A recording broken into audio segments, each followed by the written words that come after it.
Hello, everybody. Mr. Chairman, Steve, members of the board, shareholders. It's very good to be back. Thank you for inviting me back. I was here in 2011 to speak to this group. I don't know how many of you were here in 2011. A couple, okay. Well, it's a great honor that you had me back. So I want to start with some greetings from Washington, D.C. There's one headline maybe you haven't seen in recent months that made some big news back in the United States, and that was the end of the Breneman Bailey Ringling Brothers Circus. 150 years that this circus has traveled around the United States with the elephants and the fire breathers and the clowns and the lions and everything, and it's just been an institution. What was it called? Does anyone know what it was called? The greatest show on earth. The greatest show on earth. Well, I think they said that the declining ticket sales is the reason for it, and I can see why. I mean, now Americans can just turn on their TV, watch Washington, D.C. and see the greatest show on earth. There's no need to travel to the circus to see it anymore. Before we get started, we should probably step back. Let's take a look back. If I was standing here 2 years ago, May 2015, we'd be talking about Volkswagen's dominance in the diesel market in the United States, 39% of the diesel market 2 years ago in the United States. We'd be talking about the likelihood of a Clinton administration as she was gearing up her campaign. So a lot can change in 2 years. We weren't talking about cheat devices. We weren't talking about email servers. None of that was in the public discussion only 2 short years ago.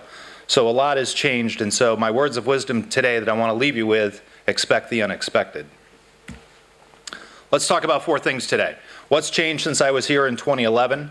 The Volkswagen scandal, what's been the impact on the U.S. diesel market, policy outlook for the automotive industry in Washington and in California, and what has changed in the U.S. diesel vehicle market adjustments since the Volkswagen scandal. Well, let's look back. Where were we in 2011? The auto industry was just starting to recover from the Great Recession. Vehicle sales projections were still pretty conservative. I don't think anyone expected in 2011 that we'd be at the numbers that we've seen, especially in the U.S., come 2017.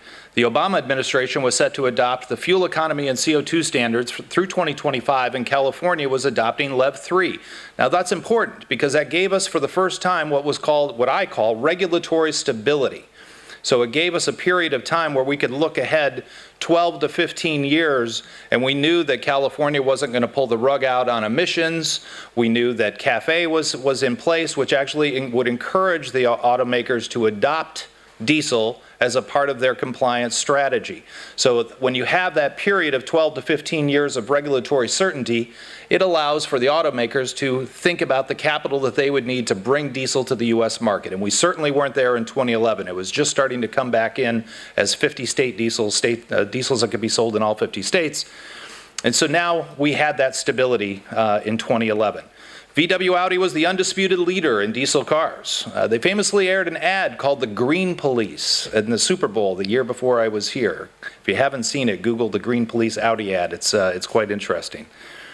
GM and Ford offered no light-duty diesels, and they focused on developing and promoting battery electric vehicles, hybrids, and gasoline direct injection. In fact, they were even pretty critical of diesel and the role that diesel would play in the future.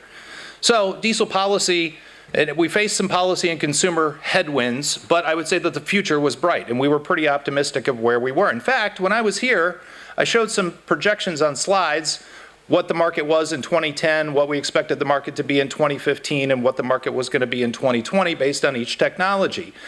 We were a little off now on where we thought diesels would be, but we also said in those slides that battery electric vehicles would be 1% of the market in 2020.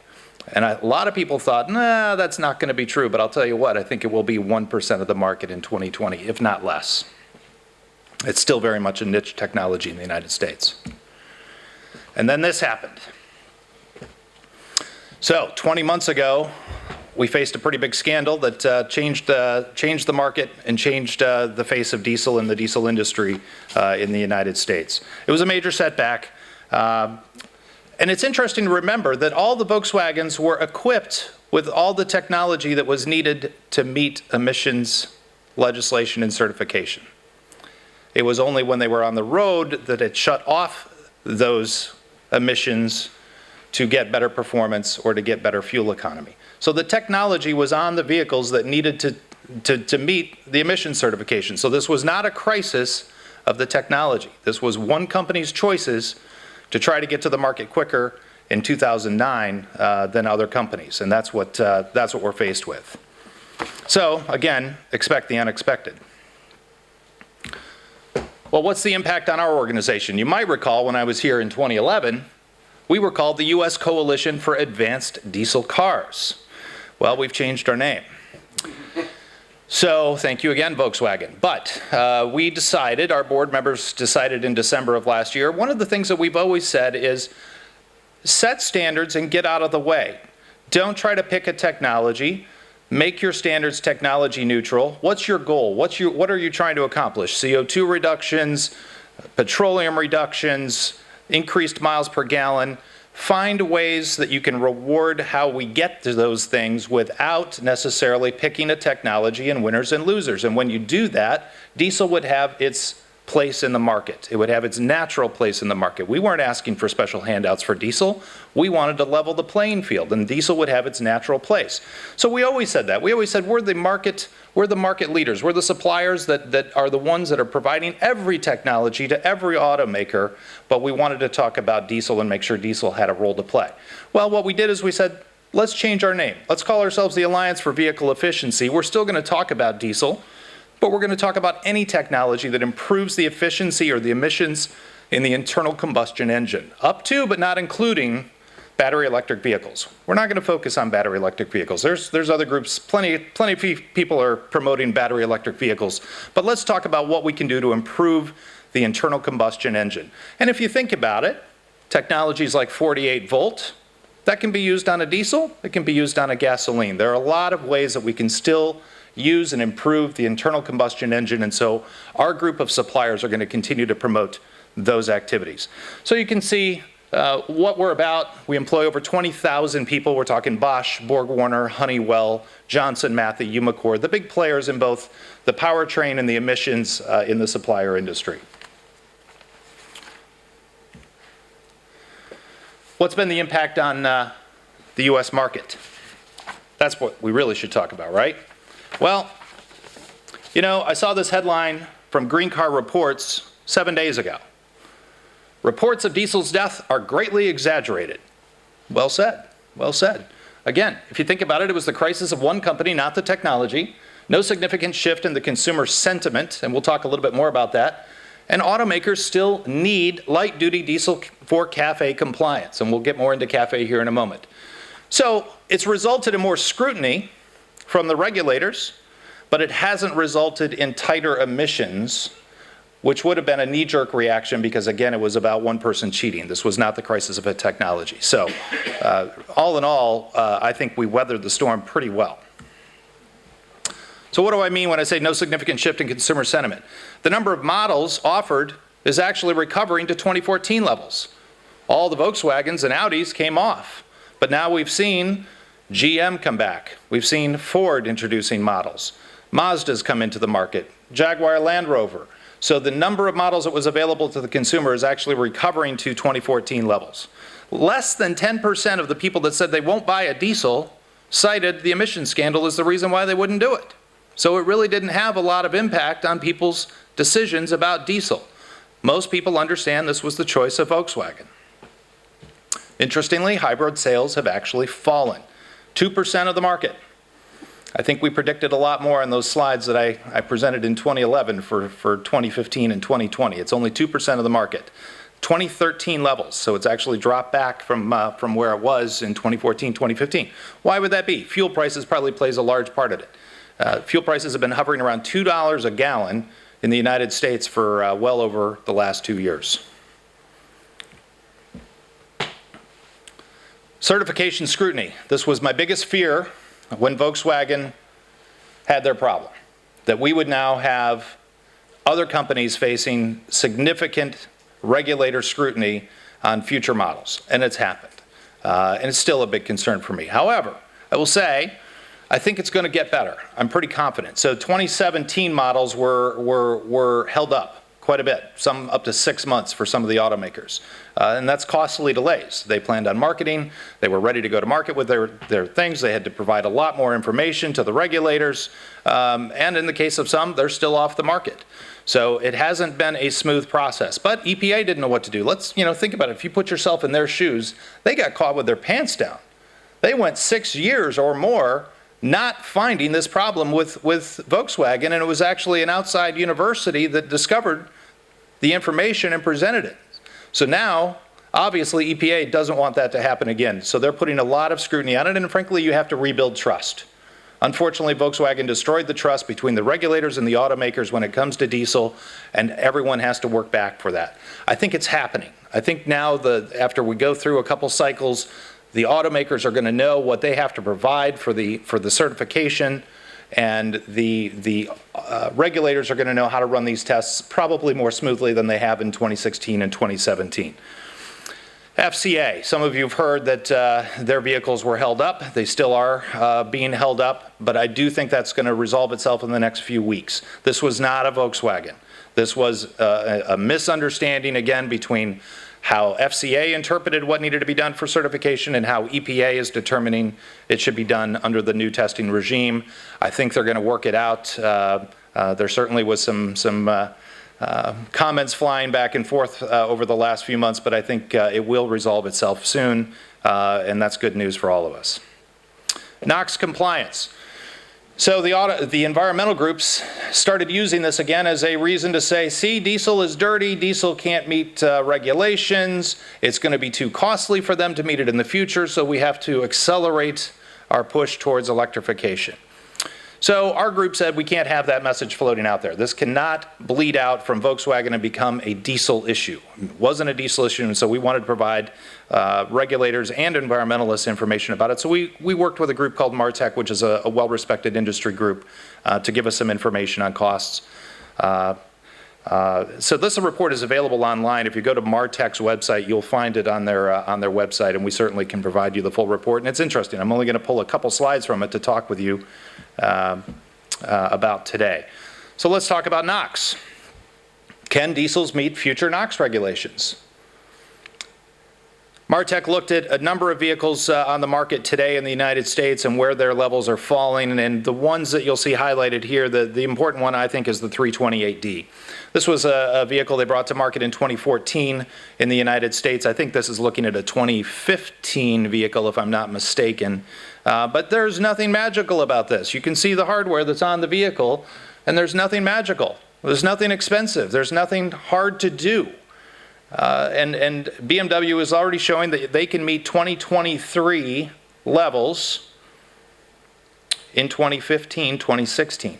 Now, are they certified for that? No, because they're right at the bubble. They're not going to go for certification where they're at. But it shows that the technology is already there, some incremental improvements over the next few years, and there will not be an issue meeting future NOx regulations in the United States. Let's talk about CAFE. This is going to be a big policy issue in Washington over the next 12 to 14 months. And really nobody knows where this is really going to head, right? This shows you a little gap between the cars and crossover vehicles, which is the largest compliance gap for CAFE for 2025. So hopefully you can understand this chart here that shows the blue dots show the blue ovals show the market size for the different vehicle sizes in the cars and crossover vehicles, and the gap that they have to meet the 2025 standard. And you'll notice a few of the gray dots down there, which show some of the current diesel models on the market today. So the diesel models are clearly almost to the 2025 standards in 2015, 2016 model years. There's also a few of the blue dots up there, which are some of the hybrids that are maybe already exceeding the standards. But again, 2% of the market right now in the United States. Policy outlook. Well, I think it was actually a German quote that said there are two things you never want to watch being made: sausage and laws. And I think that's going to be definitely true as we go through what's called the midterm evaluation or the midterm review for CAFE. So when the Obama administration got the automakers together in 2012, you can imagine the automakers had a little bit of a gun to their head, right? Fairly new administration. The market was still pretty down. There was a lot of incentives to the automakers to help the industry survive. And the president, like you should, says never let a good crisis go to waste. Let's get some of these standards in place. And so they did. They got very aggressive standards agreed to by the automakers through 2025. But the automakers said, but we want one little thing. We're going to call it the midterm review, the midterm evaluation.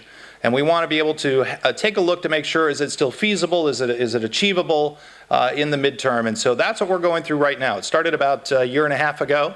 We're already partway through the process.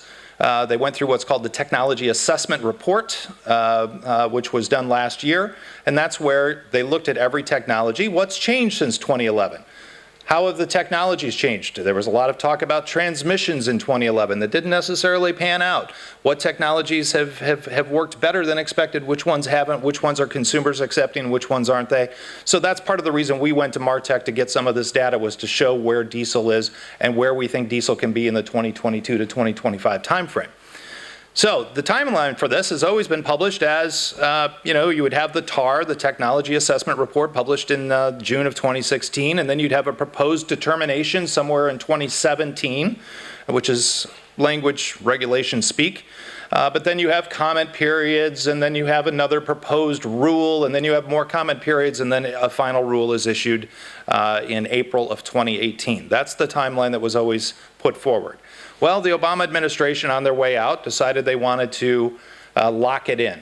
They saw a different administration coming in, and they said, we've looked at the Technology Assessment Report, and we think everything is great, everything can be met, so we're not going to go through a rulemaking, we're done. And they finalized it about 3 weeks before he left office. Now, NHTSA, who does miles per gallon, still has to do a full rulemaking. But by having EPA say, we see no reason to make any changes, it forced NHTSA's hand to say, well, if we now look to make changes, we would have differing programs again, and we would get away from what was called one national program. So it was a little bit of a ploy. New administration comes in, they set aside the EPA ruling and say, back to the table. So now we have EPA, NHTSA, and California Air Resources Board, CARB, at the table talking about the midterm evaluation. What are the big issues that we're going to face in the midterm evaluation? Big uncertainties. Can EPA and NHTSA and automakers and California regulators find consensus to maintain one national program for CAFE? What happens if we don't have one national program? We go back to automakers having to make a car for California and a car for all the other states. And when I say California, there are also 13 states that follow California emissions regulations. So you end up with about 50% of the market would have to have one car that would probably be stricter on environmental regulations and CO2 than 50% of the country. Well, that's a pain for everybody, right? But it's a big open question. The role of Congress and the courts, future of the California Clean Air Act waiver. Well, the only reason that California can set their own standard is because they have a waiver from the federal government that says, you have your own clean air challenges, we're going to let you set a more strict standard. That can also be pulled by the federal government. So what if the Trump administration decides to say, we're no longer going to grant California's ability to have their own program? And so that would then make one federal program. Well, imagine the court fights that would ensue if the waiver authority is pulled, but that is an open question for sure. And then changes to the ZEV mandate, the Zero Emission Vehicles mandate, which again is a California-driven program where they mandate so many zero-emission vehicles. And California could still do something like that, right? They say, okay, fine, you're pulling our waiver, but we're going to still require these many zero-emission vehicles to be sold, which would force the electric vehicles. Lots of open questions to be resolved in the next 10 to 12 months. What does everybody want? The environmental groups say, preserve the standard. It's working fine. In fact, you could probably make the standards even stricter, but we'll live with preserving the standard. That's what the environmental groups are saying. And they're also working against these proposals which are looking at how you can make it harder to make regulatory legislation in the United States. So there's a big push by the new administration to make it more difficult for any regulation to be enacted. And so think about how that might impact the future of vehicle regulations. What do the conservative groups want? Well, they're opposed to CAFE entirely. In some cases, they say, why do we have to do this? Let's let the market decide. If people want to drive more fuel-efficient vehicles or hybrids or electric vehicles, they'll do it. Some say, let's eliminate the EPA endangerment finding. Now, what's that? That was a couple years ago. The courts said CO2 is a human health pollutant. It is an endangerment to public health. Therefore, it can be regulated by the EPA. There is talk that maybe that will come back to the table, either through Congress or through the courts, and say, no, EPA shouldn't have the ability to regulate CO2, which would make EPA pulled right out of the whole business of regulating vehicles, and it would put it back into NHTSA on its own. And again, like I said, most support actually taking away California's authority to have a waiver in the first place. What do the automakers want? A lot of stuff up here. You can look at it later, but this is the 9 items that they have petitioned the federal government for relief during the midterm evaluation. In one word, they call it harmonization. They think that there are still problems between EPA, CARB, and NHTSA, and they are asking for things that would harmonize the program and make it easier for them. So, and they're right in some cases. They can meet something for EPA on CO2 and not comply on the NHTSA side. So they could face fines on a vehicle that meets EPA's CO2 requirements and face fines from NHTSA because it doesn't meet the MPG requirements. So this would hopefully harmonize the programs and make it a little easier for them, and they would face less fines. But at the end of the day, it probably weakens the standard or makes it a little easier for them to meet the standards by 1 or 2 miles per gallon. So call it what you want, but this is what they're asking for, and my guess is they're going to get it. And we support it. What do we want? What does our group want? More than anything, we want regulatory certainty. You know, the industry needs certainty. We need predictability and the ability to plan long-term. And so, you know, we don't want anything that's going to end in courts and long-term protracted fights. So that's what we're pushing for, and we're meeting with EPA and NHTSA both Monday and Tuesday. And we want a strong standard. We have to have a strong standard. We have to have one national program. Again, let's not go back to the days where we have different programs. So if we can get certainty in one national program and it's a strong standard, we think it will lead to the things that this new administration is talking about, right? American leadership, jobs, manufacturing. Those are the things. And so, you know, what we're going to be telling them is this. Look, if America leads the way and you have a strong standard, the technologies will be developed in the U.S. market. If Europe or China is developing a stronger standard for their vehicles, the suppliers are probably going to move most of those technology development jobs to the region that has to meet those standards first. So that's one of the things we're talking about with them is if you want technology jobs, you want manufacturing jobs in the U.S., don't try to reduce or weaken the standard. It's good for jobs. And ultimately, if there is an effort to do that, we're going to try to set that firewall that would significantly weaken the standard. And we'll be the suppliers that will stand up probably against our customers a little bit to say, you can meet these standards affordably with technologies like diesel. So let's get back to the reality. How is it actually impacting the diesel market? Well, we still need diesel, period. I mean, the U.S. is a big country. We don't all live in San Francisco. You can't all drive an electric car. People need trucks to pull their boats. You got to have long distances. You're at highway speeds. The F-150 we think is a major milestone for diesel, right? Go back to 2011.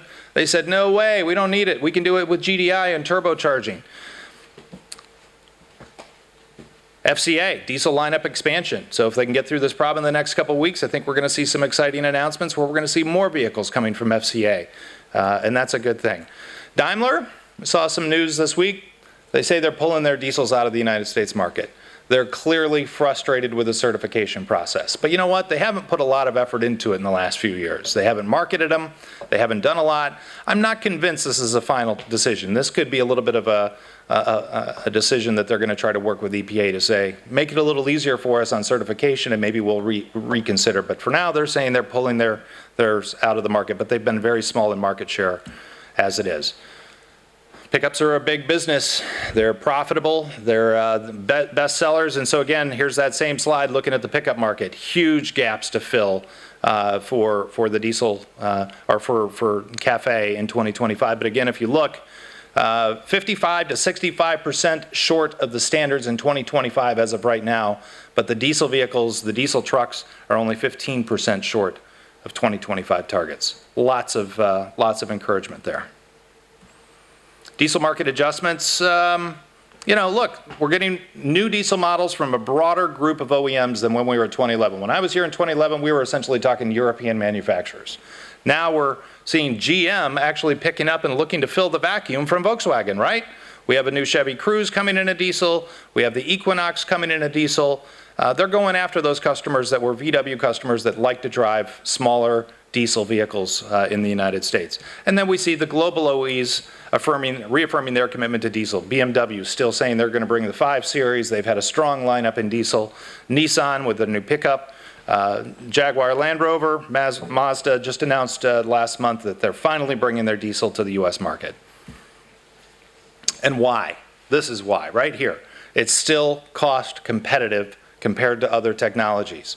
That's why they're doing it. Not only are the consumers still buying it, if you look, it's one of the most effective powertrains to get there. You have cylinder deactivation, and variable valve timing, and advanced transmissions that maybe are ways that they can get there, but they can add those things onto existing technologies. But diesel is still very affordable way to meet the standards when you look at it on a cost per mile per gallon.